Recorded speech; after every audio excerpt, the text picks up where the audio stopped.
à Dieu. Je continue de faire confiance au Seigneur parce que vous savez quoi? Cette Église est en route vers sa terre promise. C'est la promesse du Seigneur à votre serviteur que Dieu va conduire cette Église vers la terre promise. Elle est en route vers sa terre promise.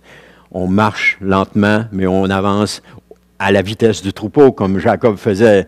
Il a dit à Ésaü, je peux pas aller bien vite. J'ai des brebis qui allaitent, j'en ai d'autres qui sont malades. Alors, il faut marcher à la vitesse du troupeau. Alors, on marche à la vitesse du troupeau, mais laissez-moi vous dire que nous avançons vers la terre promise. Dieu a promis la terre promise pour cette Église. Et nous allons y entrer. Nous allons la voir. Amen. Le titre du message de ce matin, c'est « La communication avec Dieu, un bon remède à l'inquiétude ».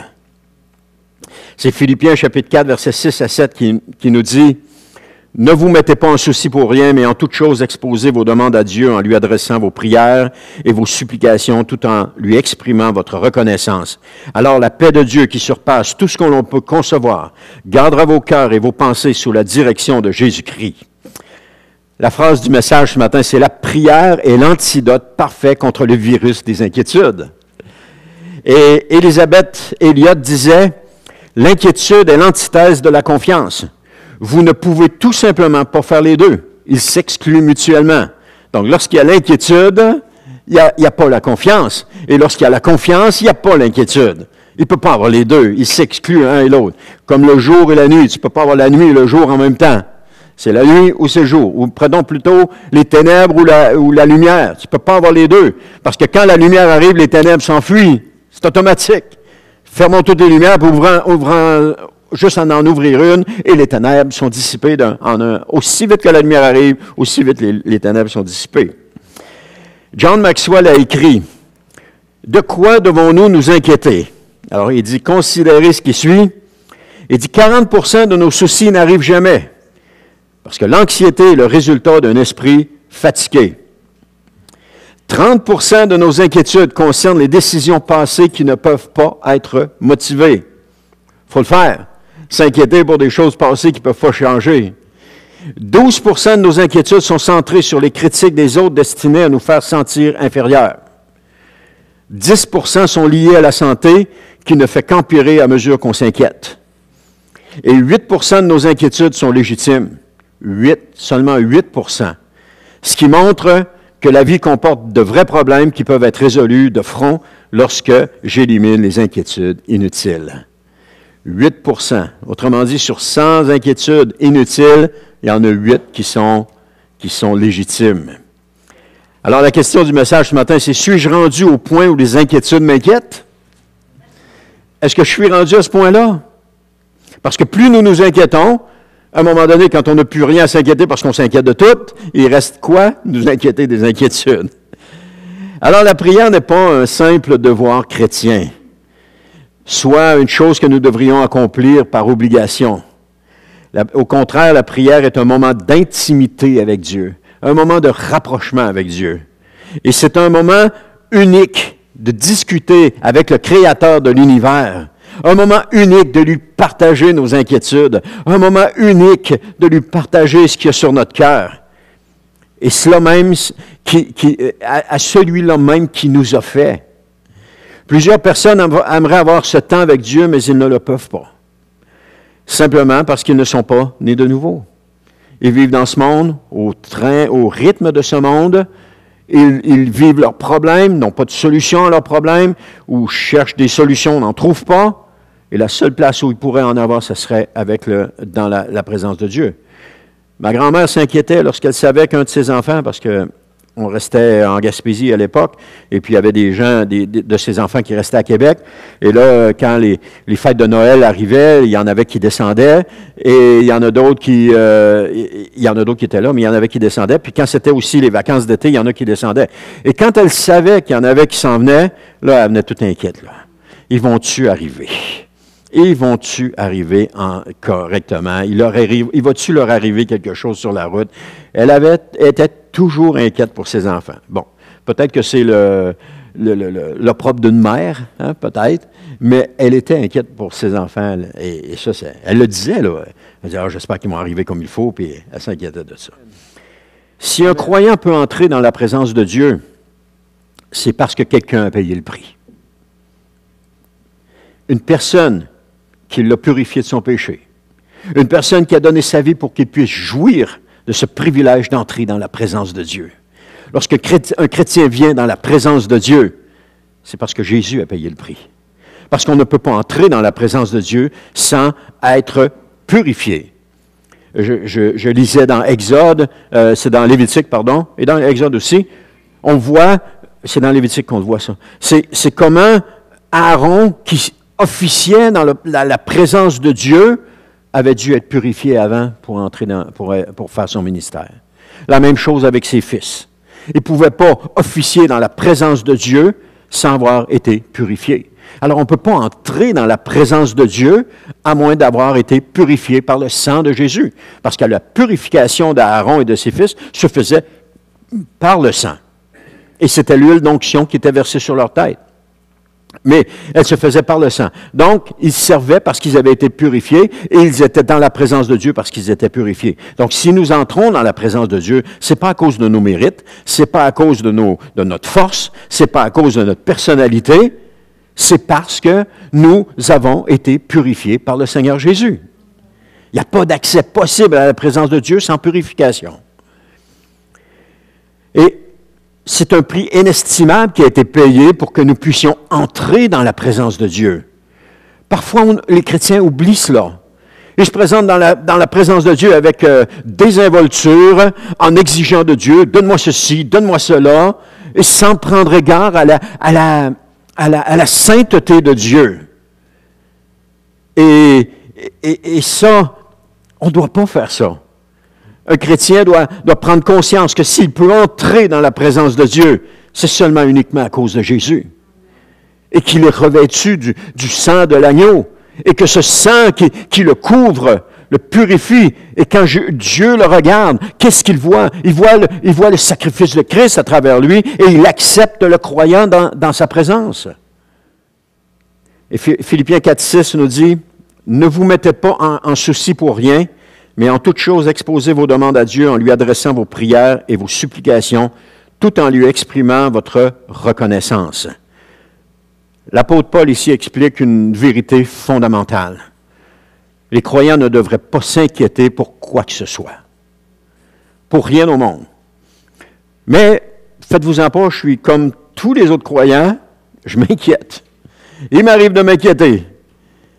Et vous savez, la pire chose pour laquelle je me suis inquiété, la pire des pires, la pire de toutes, c'est quand ma première fille qui a eu un enfant nous a annoncé qu'elle était enceinte, et ça allait, mais là, il a commencé à avoir des inquiétudes, à dire, oh, ça ne sera pas drôle lors de l'accouchement, bon sang, ça va être difficile pour elle, et là, j'ai commencé à avoir des inquiétudes là-dessus.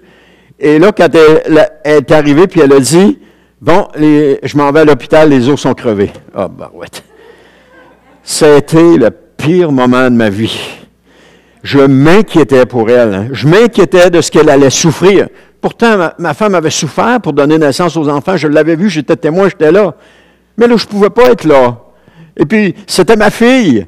Et là, je m'inquiétais pour elle. Puis là, je disais, oh, ça va être dur, ça. Oh, ce moment-là a été le pire moment pour moi par rapport aux inquiétudes. Ensuite de ça, il y a eu un deuxième bébé qui est arrivé. Et là, il y avait encore des inquiétudes, mais c'était un petit peu moins pire. Mais c'est tout le temps là. C'est tout le temps là. Là, j'en ai une qui est enceinte de son 4e. Et là, je me dis encore, bon sang. Mais là, elle sait à quoi s'attendre, là. Elle attend son 4e. Non, c'est pas Sophie Laurence, inquiétez-vous pas. Elle attend son 4e. Non, Olivier dit, c'est fini. Il n'y en a pas d'autre. Elle attend son 4e, et puis là, elle sait ce qu'elle va vivre, puis je sais ce qu'elle va vivre, puis tout le monde sait ce qu'elle va vivre. Là, il n'y a plus de surprise, il y a moins d'inquiétude à ce moment-là. Mais je pense que pour des parents, de s'inquiéter pour leurs enfants, c'est naturel. Ça fait peut-être partie du 8% des choses qu'on peut s'inquiéter, mais en même temps, de leur remettre à Dieu. C'est Luc 12, 25 qui nous dit, « D'ailleurs, qui de vous peut, à force d'inquiétude, prolonger son existence, ne serait-ce que de quelques instants? » C'est plus le contraire. À force d'inquiétude, on raccourcit notre existence, comme on a vu dans les statistiques tantôt. Parce que les inquiétudes rongent le cœur de l'intérieur. Ils rongent le cœur constamment. Elles n'apportent rien de positif Les inquiétudes peuvent avoir des conséquences néfastes sur tous les aspects de la vie d'une personne, à tout point de vue. Et celles-ci peuvent aller jusqu'à affecter sa santé mentale, émotionnelle et même physique, en affectant aussi ses relations sociales et son bien-être en général. Par exemple, un autre acétate, par exemple, les inquiétudes vont créer anxiété et stress. Elles vont créer aussi de la dépression. Elles vont créer des troubles du sommeil, des problèmes de concentration et de mémoire, des problèmes de santé physique, puis un isolement social. Rien de très, très positif dans ce qu'on voit là. Rien de très encourageant non plus. Alors, si la Bible mentionne qu'il ne faut pas s'inquiéter, c'est parce que c'est mauvais pour une personne. Et que Dieu le sait que c'est mauvais pour une personne. Mais qu'est-ce que les croyants devraient faire plutôt que de s'inquiéter? Le passage de Philippiens 4,6 nous dit « En toute chose, exposez vos demandes à Dieu. » En toute chose, exposez nos demandes à Dieu. Plutôt que de s'inquiéter, la personne devrait plutôt se tourner vers Dieu. Chercher en lui un refuge. Seigneur, aide-moi. Mais je dois vous avouer que ça prend des moments d'inquiétude comme ceux-ci pour apprendre à se tourner vers Dieu. Tu ne peux pas te tourner vers Dieu pour des inquiétudes si tu n'as jamais vécu d'inquiétude. C'est comme quelqu'un qui dit, Seigneur, donne-moi de la patience. Ça ne viendra pas comme ça d'un coup sec. Ça va venir à force de situations dans lesquelles Dieu va le mettre où il va devoir exercer sa patience. Les unes après les autres. Et jusqu'à un moment donné où est-ce que cette personne-là va s'écrier, « Seigneur, pourquoi je ne suis pas patient? » Parce que tu es en train d'apprendre à être patient. Alors, il faut apprendre les choses. Et c'est par les inquiétudes qu'on apprend à trouver refuge en Dieu. Mais si on ne fait que s'inquiéter, puis qu'on ne cherche pas refuge en Dieu, on continue juste à s'inquiéter. Mais si on prend ça, c'est comme un levier. Quand tu prends un levier puis tu forces, la pièce vient et la pièce va s'élever, c'est la même chose. Dieu se sert des inquiétudes pour nous amener dans sa présence. Nous amener proche de lui. Nous amener à lui pour dire, Seigneur, j'ai besoin de ton aide. C'est dur pour un être humain de dire à Dieu, j'ai besoin de ton aide. C'est bien plus facile d'essayer de s'arranger tout seul, en tout cas, pour une majorité, je pense. Mais comment cette personne peut-elle faire? Le passage de Philippiens 4,6 répond à la question, c'est en adressant nos prières et nos supplications.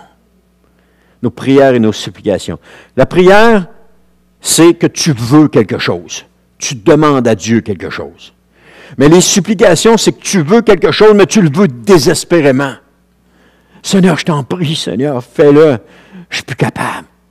J'ai besoin que tu fasses quelque chose. J'ai besoin que tu dises quelque chose. J'ai besoin que tu montres quelque chose. Et vous savez, quand on est rendu à ce point-là, c'est là que Dieu peut commencer à travailler. C'est là que Dieu va commencer à ouvrir les valves et qu'il va commencer à ouvrir le dialogue avec nous. Et c'est là que les versets bibliques vont arriver, qui vont venir nous consoler, qui vont venir nous encourager, qui vont venir nous fortifier, qui vont venir nous donner un guide et qui vont nous permettre de continuer d'avancer. C'est dans ces moments-là. Lorsqu'on est rendu à bout et qu'enfin, on se tourne vers le Seigneur. Je dis enfin parce que souvent, Dieu nous amène jusqu'au bout de nos limites parce qu'on ne se tourne pas vers lui si on n'est pas rendu là. Il n'y a pas d'autre solution. La personne qui nous a fait accepter le Seigneur nous racontait qu'il se voyait dans un baril et qu'il était rendu dans le fond du baril, puis il nous a demandé, il dit, qu'est-ce qu'il me restait à faire à ce moment-là? On a dit, regarde en haut, et il dit, c'est ça. Me tourner en haut parce que la sortie était par en haut. Crier à Dieu pour qu'il me sorte de là. Et c'est ce qu'il avait fait. C'est la même chose. Des fois, Dieu nous amène dans ces situations-là. C'est pour ça qu'il faut vivre ce que Dieu nous fait vivre. Parce que lorsqu'il nous fait vivre ces choses-là, c'est pour nous amener là où est-ce qu'il veut nous amener. Dieu a pris le peuple en Égypte, il l'a fait marcher dans le désert. Si le peuple avait été obéissant, le trajet aurait duré 12 jours. Mais il n'a pas été obéissant, ça a duré 40 ans. Mais il ne l'a pas été. Alors, Dieu s'est servi de cela pour amener son peuple là où il voulait l'amener. dans des moments de difficulté, dans des moments où ils ont dû crier à Dieu, dans des moments où il n'y avait pas d'eau, ils ont dû crier à Dieu pour avoir de l'eau, dans des moments où les eaux étaient amères, ils ont dû crier à Dieu pour qu'il le fasse, il n'y avait plus de nourriture, ils ont dû crier à Dieu, et c'est ça, Dieu a fait toutes ces choses-là pour les amener jusqu'où il voulait les amener. Alors c'est ça qu'on dit que c'est une bénédiction. Dans ce que nous vivons, c'est une bénédiction. Parce que Dieu nous prend là où nous sommes et puis il nous amène là où il veut que nous soyons. Et ça, là où nous sommes, c'est le levier qui se sert pour nous amener là où nous sommes, où il veut que nous allions. Alors, lorsque on est pris avec les inquiétudes, Dieu va se servir de cela pour que finalement, à un moment donné, un jour, on soit plus capable, qu'on se tourne vers lui puis qu'on crie « Seigneur, fais quelque chose, je suis plus capable ». Et c'est là que Dieu nous prend puis il dit « Parfait, c'est maintenant, on commence à travailler là ». Et là, Dieu va commencer à travailler. Il va commencer à travailler à travers nous. Il va travailler avec nous. Il va travailler en nous. Et c'est là que les inquiétudes, tout à coup, vont devenir moins importantes. Et que, après quelques années, on va se dire, hein, mais c'est spécial, je ne m'inquiète plus. Pourquoi je ne m'inquiète plus? Parce qu'il y en a qui sont inquiets pour leur travail, il y en a qui sont inquiets pour leur famille, il y en a qui sont inquiets pour la nourriture, il y en a qui sont inquiets pour le vêtement, il y en a qui sont inquiets pour leur loyer. Il y a toutes sortes d'inquiétudes. Amen. Déjà là, commencer à prier pour les choses qui nous inquiètent est déjà un bon début dans la bonne direction. Parce que les inquiétudes, je peux les garder pour moi puis facilement continuer de me tracasser. Ça, c'est très facile à faire. Mais le jour où je veux que ça cesse, je commence à supplier Dieu. Je commence à crier à Dieu. C'est toujours dans ce temps-là. Lorsque les Hébreux, les Israélites ont été rendus dans la terre promise, après la conquête avec Josué, ils ont commencé à vivre, et souvent, la petite phrase revient souvent dans le livre des Juges, les gens faisaient ce qu'ils voulaient, parce qu'il n'y avait pas de roi à cette époque, les gens faisaient ce qu'ils voulaient. Et on voit toujours le même pattern qui se répète. Les gens vivent pendant 40 ans, et vivent avec Dieu pendant une période de 40 ans. Ensuite de ça, ils vont se détourner de Dieu, et puis ils vont tomber dans le péché, dans l'idolâtrie. Et là, Dieu a beau essayer de leur parler, ils ne veulent rien comprendre, ils ne veulent rien savoir. Alors Dieu va envoyer un oppresseur, et puis cet oppresseur-là va les comment je dirais ça, pas les poursuivre, mais il va les oppresser, comme ça. Et là, après un certain temps d'oppression, ils vont commencer à crier à Dieu. Et c'est à cause qu'ils crient à Dieu que là, Dieu envoie un libérateur. Quand tu regardes Samson, Jephthé, Déborah et toutes les autres, là, il y en a plein, c'est tous des libérateurs que Dieu a envoyés parce que le peuple a crié à lui. Alors, ce que je dis, c'est que lorsqu'on commence à crier et dire « Seigneur, je t'en prie, fais quelque chose pour mes inquiétudes, je suis plus capable », c'est là que Dieu peut commencer à travailler. Il commence à le faire. Alors, voici quelques mots qui sont contraires aux inquiétudes. Bien-être, bonheur, calme, décontraction, paix, quiétude, repos, sérénité, tranquillité. Combien de fois les cœurs inquiets ont exprimé ce désir? Et que j'aimerais ça être bien. Et j'aimerais ça être décontracté, arrêter de m'inquiéter. Et j'aimerais ça être en paix dans ce que je vis. Combien de fois? Des milliers de fois peut-être. Parce que les inquiétudes ne sont pas de Dieu, à la base. Celles-ci viennent directement du royaume de ce monde, le royaume de ce monde dans lequel on vit. Elles n'ont qu'un but, détruire la personne, la détruire par les inquiétudes. Avec quelle attitude faut-il exprimer nos prières et nos supplications? Dans une attitude de reconnaissance tout en lui exprimant, ça nous dit tout en lui exprimant notre reconnaissance. Donc, on exprime avec reconnaissance. Seigneur, je te remercie de ce que tu me fais vivre présentement. Mais je t'en prie, Seigneur, sors-moi, montre-moi comment sortir de là. Ou sors-moi de là. Mais on commence toujours avec « Je te remercie pour ce que tu me fais vivre présentement. » Parce que, comme je vous ai dit tantôt, ce que Dieu nous fait vivre présentement, c'est le levier pour nous amener là où il veut nous amener. Là, dans la transformation, dans le changement, dans la stature parfaite de Christ, à l'image de Christ. Christ ne s'est pas inquiété. Il ne s'est pas inquiété pour rien. Absolument rien. Même le jour où il allait être mis à mort, crucifié, il ne s'est pas inquiété pour ça. Parce qu'il savait que son Père était là et qu'il veillerait sur lui. Dieu ne nous doit rien et nous ne devons rien exiger de Dieu. On peut lui demander, mais il ne nous doit rien. Il n'est pas obligé de rien nous donner. Et l'attitude parfaite est celle de la reconnaissance de ce qu'il a fait pour nous, ou encore de ce qu'il fait pour nous, ou de ce qu'il va faire pour nous. Parce que des fois, on reçoit une promesse de Dieu, et là, on peut commencer à se réjouir parce qu'il va accomplir cette promesse-là. Il va le faire. Donc, c'est dans cette attitude-là de reconnaissance. Exiger de Dieu ce que nous désirons, ce n'est pas une bonne attitude, parce qu'on ne doit jamais exiger, mais plutôt demander avec reconnaissance. Exprimer notre reconnaissance pour tout ce qu'il nous a donné. Également, exprimer notre reconnaissance pour ce qu'il va... Je suis en train de répéter ce que j'ai dit. Alors, bannissons l'inquiétude dans notre cœur et remplaçons-la par une pleine confiance en Dieu. Tu dis, oui, c'est facile à dire. Oui, c'est facile à dire, mais c'est faisable. C'est faisable. Il suffit de demander au Seigneur et de se préparer à vivre des inquiétudes. Matthieu 6,8 nous dit, « Car votre Père sait ce qu'il vous faut avant que vous le lui demandiez. » Ça devrait nous encourager. Des fois, on lit ça, « Ouais, mais s'il le sait, il y a des gens qui disent, s'il le sait, pourquoi est-ce qu'il ne nous le donne pas? » Cette question est dans la bouche des égoïstes. Parce que c'est ceux qui pensent que tout leur est dû. S'il le sait qu'il me le donne, ça va régler le problème. Mais ce n'est pas ça que Dieu veut. Dieu veut une relation avec nous. Il veut une relation avec chacun de nous. Il veut vivre en relation avec nous. Une relation d'amour. Amen. Et je termine avec ceci, Philippiens 4,7. Alors la paix de Dieu, qui surpasse tout ce que l'on peut concevoir, gardera vos cœurs et vos pensées sous la protection de Jésus-Christ. La prière et les supplications adressées à Dieu avec reconnaissance et action de grâce vont avoir un effet contraire aux inquiétudes. Elles apportent la paix de Dieu. La prière et les supplications apportent la paix de Dieu. Au lieu de m'inquiéter, je me confie en Dieu. Cette paix que nous souhaiterions tant connaître au milieu des inquiétudes, mais qui malheureusement y est absente. La paix de Dieu vient dans la prière et la supplication. La paix de Dieu vient dans la relation avec lui. La paix de Dieu vient dans une pleine confiance en lui.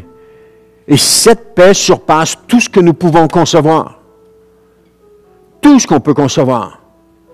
Tout ce qu'on peut concevoir. Plusieurs croyants se promènent dans le monde, le cœur chargé d'inquiétude. Ils s'inquiètent pour leur famille, ils s'inquiètent pour leurs enfants, ils s'inquiètent pour leur mariage, leur avenir, leurs décisions, leur travail, leurs conditions actuelles. Et tout ce qu'ils désirent, c'est d'avoir la paix un jour, de cesser de s'inquiéter, de cesser de se tourmenter. Ils désirent la paix, mais ils sont rongés à l'intérieur par les inquiétudes. Mais cette paix, la paix de Dieu, qui surpasse tout ce que nous pouvons concevoir, se trouve seulement et uniquement en Dieu et pas ailleurs. On peut la chercher ailleurs, mais jamais on va la trouver.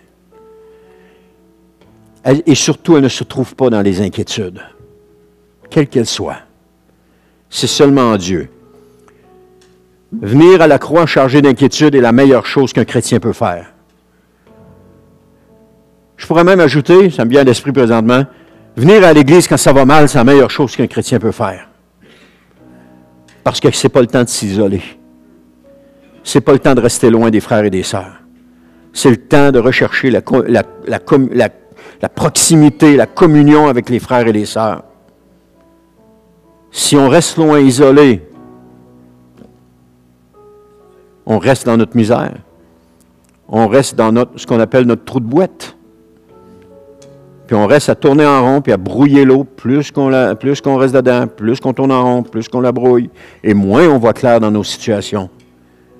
Le corps de Christ est d'une importance capitale pour les croyants. Les gens qui disent « Ah, mais moi, je préfère rester chez nous, je peux avoir une relation avec Dieu pareil », c'est un leurre. C'est un leurre, c'est un mensonge, c'est impossible. C'est une impossibilité. Oh, peut-être passagère, peut-être pour une fois, mais lorsque les moments difficiles viennent, on a besoin des uns des autres. On a besoin des uns des autres. On a besoin de pouvoir parler avec quelqu'un, on a besoin de pouvoir dire ce qu'on est en train de vivre, on a besoin d'entendre ce que les autres vivent, on a besoin de cela. Sinon, on reste tout seul dans notre misère, avec nos inquiétudes, et puis il n'y a rien qui se passe. Tantôt, j'ai parlé des ministères. Quelqu'un qui est actif dans un ministère côtoie des gens. Et lorsqu'on côtoie des gens, ces gens-là peuvent s'arrêter, puis juste ouvrir leur cœur, puis dire qu'est-ce qu'ils sont en train de vivre.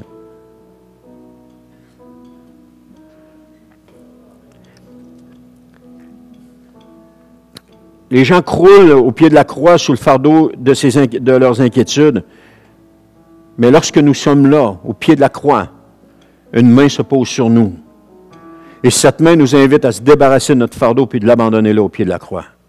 Est-ce que vous sentez cette main présentement sur vous? Cette main de Jésus qui dit, « Laisse-moi tes fardeaux. Laisse-moi tes inquiétudes. Laisse-les-moi. Viens à moi, puis dis-moi ce que tu es en train de vivre. Raconte-moi ce que tu es en train de vivre. Raconte-moi ce qui est dur pour toi. » Dieu veut juste entendre ça de notre bouche. Parce que vous savez, le miracle se produit lorsqu'on verbalise ce qu'on est en train de vivre. Tant qu'on ne le verbalise pas, on continue à tourner dans notre trou de boîte, comme j'ai dit tantôt. Mais lorsqu'on le verbalise, tout à coup, c'est comme si les choses deviennent claires. Des fois, des gens ont déjà partagé avec d'autres personnes, puis ils commençaient à partager ce qu'ils vivaient, et là, tout à coup, ils disaient, « Ah, OK, c'est correct, je viens de comprendre. Je viens de comprendre ce que je vis. » Ça m'est arrivé de partager avec d'autres, puis de dire, « Ah non, c'est beau, je viens de comprendre. » Parce que tout à coup, en verbalisant ce que je vivais, je ne l'avais plus à l'intérieur, en train de tourner à l'intérieur, tout à coup, je le verbalisais, et il se passait une œuvre dans le spirituel, où le Saint-Esprit mettait la lumière, et ça devenait clair. Et là, le fardeau, il tombait. Il n'y avait plus de raison d'avoir de fardeau.